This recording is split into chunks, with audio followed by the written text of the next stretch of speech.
Yes, there are formal definitions for major and minor violations within athletics and sports, depending on the governing body. Let's examine some examples. The National Collegiate Athletic Association, or NCAA, defines a major violation as one that compromises the integrity of the game and/or is of significant scope or duration. Examples of NCAA major violations include paying or providing impermissible benefits to athletes, knowingly participating in gambling activities involving their teams, and providing false or misleading information to the NCAA.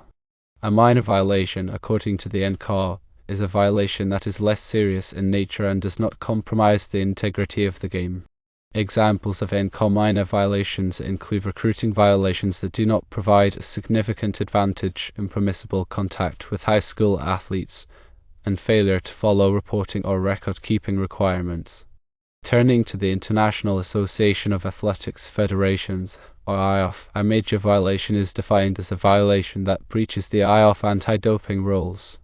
Examples of IAAF major violations include using a performance-enhancing substance, refusing to submit to a doping test, and tampering with the sample. An IAAF minor violation is defined as a violation that breaches the IAAF anti-doping rules but is less serious in nature. Examples of IAAF minor violations include failing to file whereabouts information and missing a doping test without a valid reason. Other sports governing bodies may have their own definitions of major and minor violations, but the general principles remain the same. Major violations typically involve unethical conduct or actions that undermine the integrity of the sport, while minor violations are less serious and often more administrative in nature. It's important to consult the specific rulebooks and regulations of each sports governing body for precise definitions and examples. These definitions are not universal across all sports, and the interpretation and enforcement can vary. Understanding the distinction between major and minor violations is essential for athletes, coaches, administrators, and fans to ensure fair play and maintain the integrity of sports. The consequences for major violations can be severe, potentially including suspensions, bans, and forfeiture of awards. Minor violations typically result in less severe penalties such as warnings or fines. The distinction between major and minor violations often hinges on the intent of the offender, the scope and impact of the violation, and whether it provided a competitive advantage. Governing bodies investigate alleged violations and determine the appropriate level of sanction. Transparency and consistent enforcement of these rules are crucial for maintaining public trust in sports. The concept of integrity in sports extends beyond simply following the rules. It encompasses ethical behavior, fair play, and respect for opponents and officials. Major violations often involve a breach of these ethical principles. In contrast, minor violations may be unintentional or technical in nature.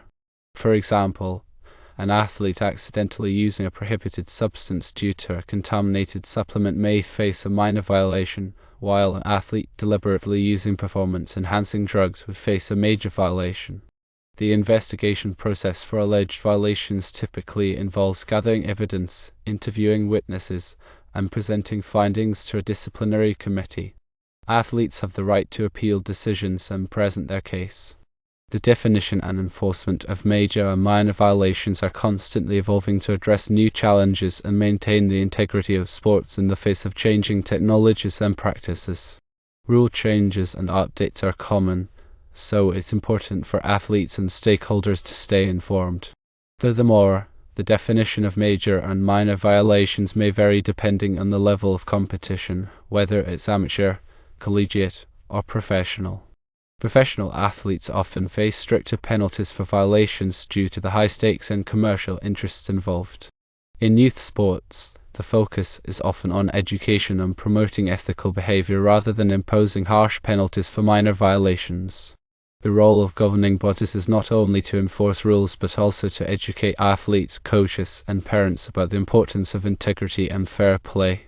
Preventative measures, such as anti-doping education programs, can help reduce the occurrence of violations. The media also plays a significant role in highlighting violations and holding athletes and organizations accountable. Public scrutiny can be a powerful deterrent against unethical behavior. Ultimately, the integrity of sports depends on the commitment of all stakeholders to uphold the rules and principles of fair play. Understanding the definitions of major and minor violations is a crucial first step in achieving this goal. These violations aren't static definitions. They are continuously reevaluated and adjusted based on the current climate and the needs of the sport. The advancement of technology and medicine, for example, could create a brand new list of performance-enhancing substances that would fall under an anti-doping major violation. In addition, some violations might seem minor in isolation, but if they are part of a pattern of repeated offenses, they may be considered a major violation. For example, repeatedly failing to submit whereabouts information for doping tests could be considered a major violation, even though a single missed filing might be considered minor. The definition of major and minor violations can also be influenced by legal and ethical considerations. For example, an athlete's right to privacy must be balanced against the need to ensure fair competition. Similarly, the principle of proportionality requires that penalties should be proportionate to the seriousness of the offense. There are also instances where a violation may be considered major or minor depending on the specific circumstances.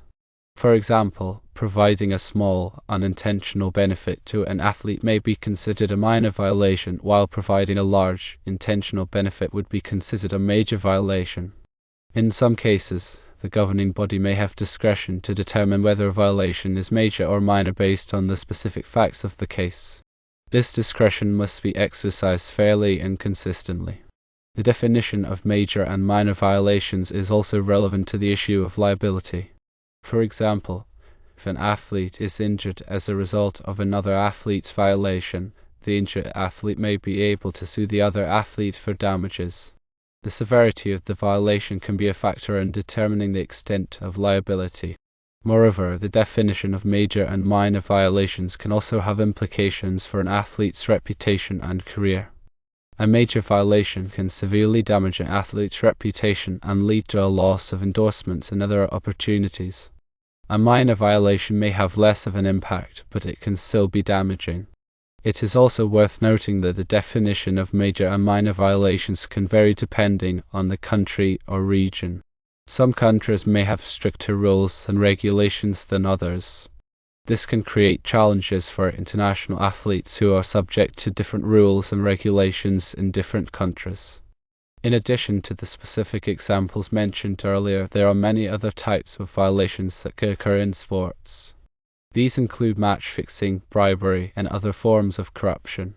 These types of violations are typically considered major violations because they undermine the integrity of the sport. The definition of major and minor violations is also relevant to the issue of sportsmanship. Sportsmanship refers to the ethical and fair behavior of athletes, coaches, and fans. Athletes who engage in unsportsmanlike conduct may be subject to penalties, even if their conduct does not technically violate any specific rule. The enforcement of rules and regulations is essential for maintaining the integrity of sports. However, it is also important to promote sportsmanship and ethical behavior. This can be done through education, training, and role modeling. Ultimately, the goal is to create a culture of fair play and respect in sports. The definition of major and minor violations is a complex and evolving issue. It is important for all stakeholders in sports to understand the rules and regulations and to act ethically and responsibly. By doing so, we can ensure that sports remain fair, competitive, and enjoyable for all. It also is important to remember that violations and their definitions are not only restricted to player-level infractions but also infractions across the board. For example, an equipment manufacturer could be liable for violations if their equipment is found to be faulty in design or is intentionally manipulated to give players unfair advantages, for example. Also, coaches, trainers, and staff are also subject to violations, major or minor, if they intentionally work around the rules or attempt to provide unfair advantages to players under their direction. There are governing agencies that have the right to oversee such situations and dole out punishments, and the same applies for the sports organizations that oversee the leagues and teams in any capacity. When deciding what is a major and minor violation, a thorough investigation is often needed. The burden of proof can be on the accuser or the accused, depending on the policies in place. If there is enough evidence, the disciplinary committee can be formed and recommendations will be provided. These recommendations can range from warnings to suspensions. If the sport involves money, there can be financial repercussions as well as legal troubles and more.